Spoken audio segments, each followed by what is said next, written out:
Bonjour, c'est Juliette de Chance. Je suis heureuse de vous retrouver pour ce nouvel épisode. Je donne aujourd'hui le micro à une ou un coach de la communauté Chance pour explorer ensemble une notion de coaching, pour vous aider à prendre conscience de vos mécanismes, de vos blocages ou encore de vos croyances limitantes. C'est ce que nous faisons chaque jour avec les personnes que nous accompagnons dans le parcours Chance. Nous souhaitons aussi aujourd'hui le partager avec vous. Vous écoutez « Et sinon, le boulot ça va ?» Le podcast pour vous aider à répondre un grand oui à cette question.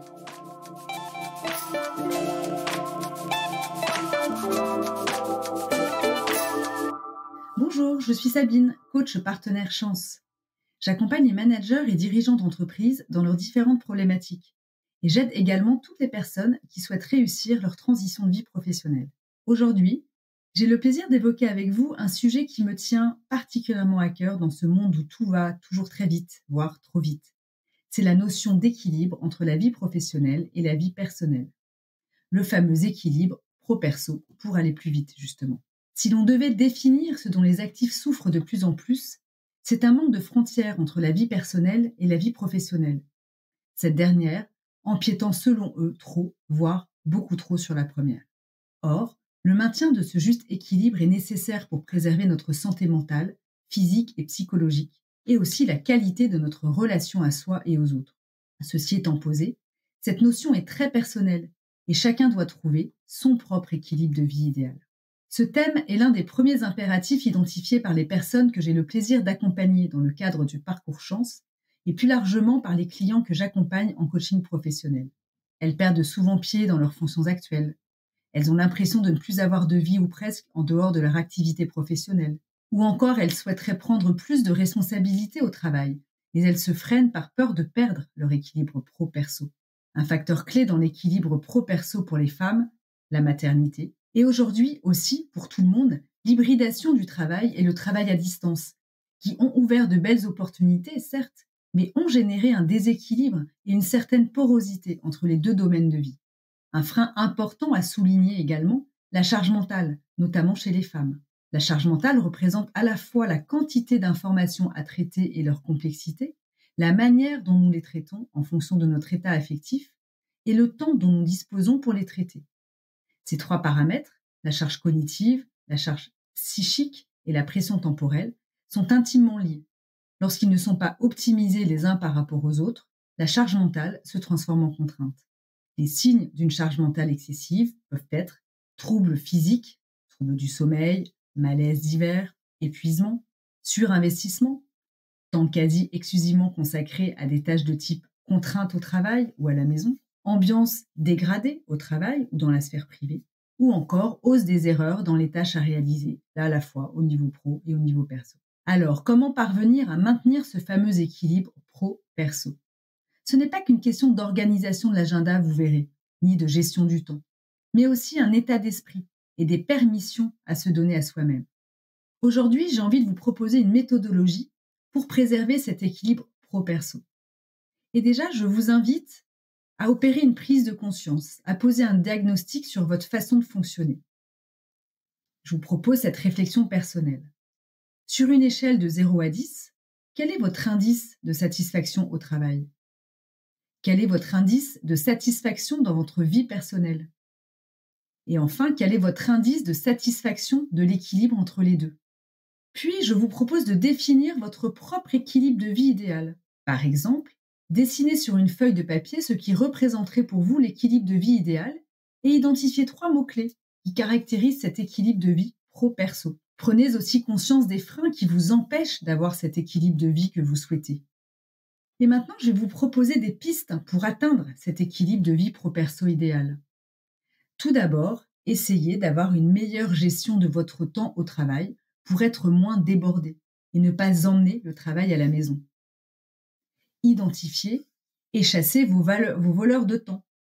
Ces fameux parasites du temps viennent aussi bien de l'extérieur que de l'intérieur de l'entreprise. Pour être maître du temps, mieux vaut donc trier, voire éviter ces parasites. On estime qu'un cadre est en moyenne interrompu toutes les 7 minutes en entreprise. Exemple de voleur de temps.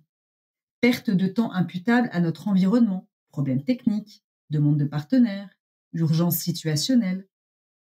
Cela peut être aussi des pertes de temps imputables à l'organisation, réunions trop longues, manque d'informations.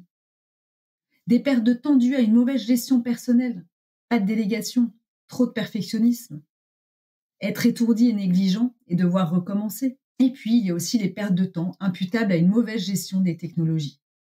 Mais en dehors de la gestion proprement dite des voleurs de temps, il faut aussi savoir mieux gérer son énergie. Et là, je vous propose d'identifier là où vous mettez votre énergie par rapport au cercle de Covey.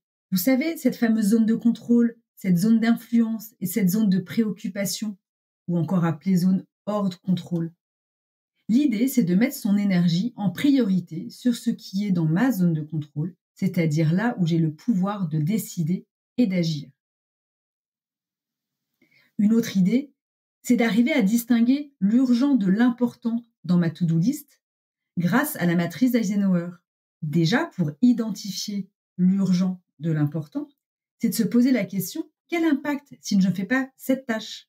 Puis les classer dans cette matrice. Cette matrice a été conçue par l'ancien président des États-Unis et elle vous aidera à circonscrire précisément chacune de vos tâches et d'en déterminer le degré d'importance et d'urgence.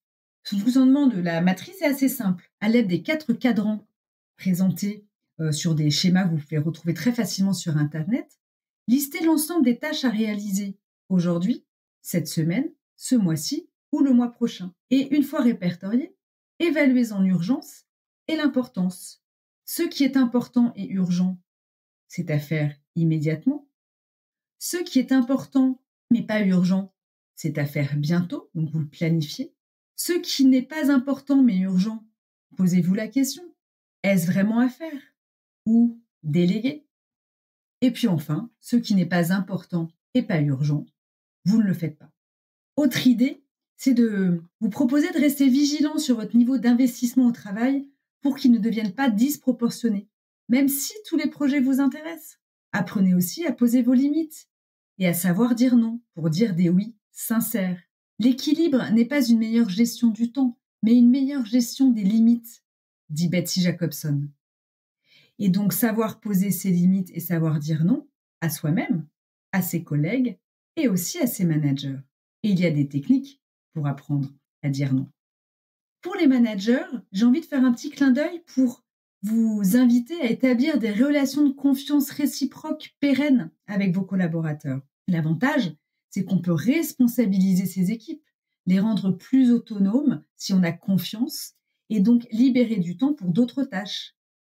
Entre guillemets, c'est donc la délégation. Il y a plusieurs obstacles à la délégation.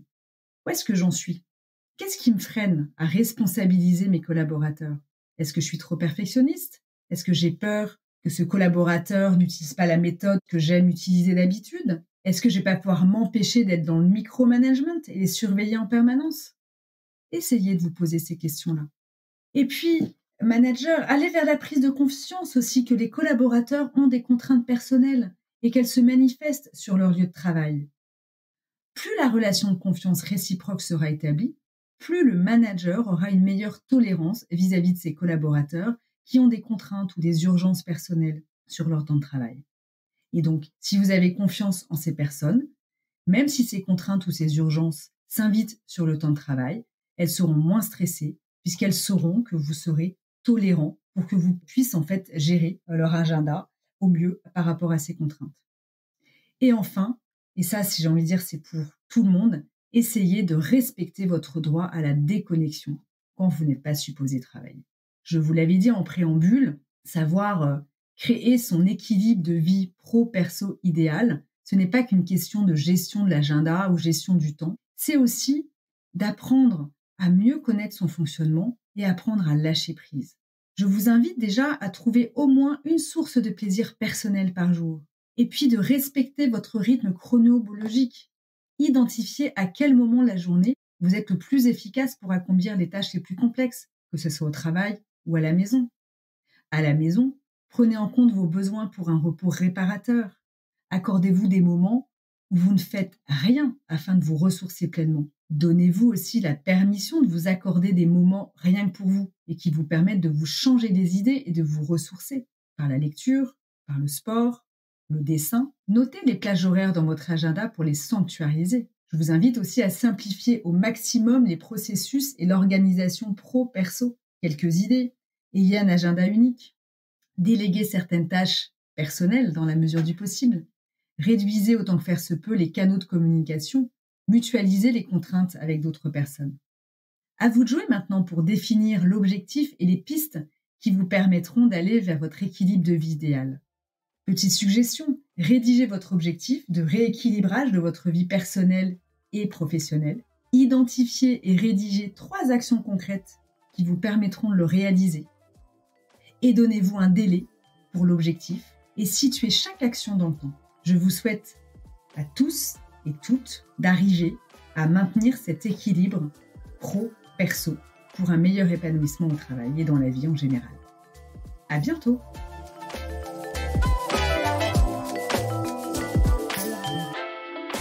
Merci d'avoir écouté. Et sinon, le boulot, ça va ? Le podcast pour vous aider à répondre un grand oui à cette question. Si cet épisode vous a plu, vous pouvez laisser 5 étoiles sur Spotify, Apple Podcasts ou Deezer. Cela ne semble rien, mais cela aide beaucoup à soutenir le podcast. Vous pouvez aussi m'écrire sur Instagram, @chance_fr. Et n'hésitez pas à recommander ce podcast à toutes celles et ceux proches qui ont besoin de retrouver du sens dans leur vie pro. À bientôt!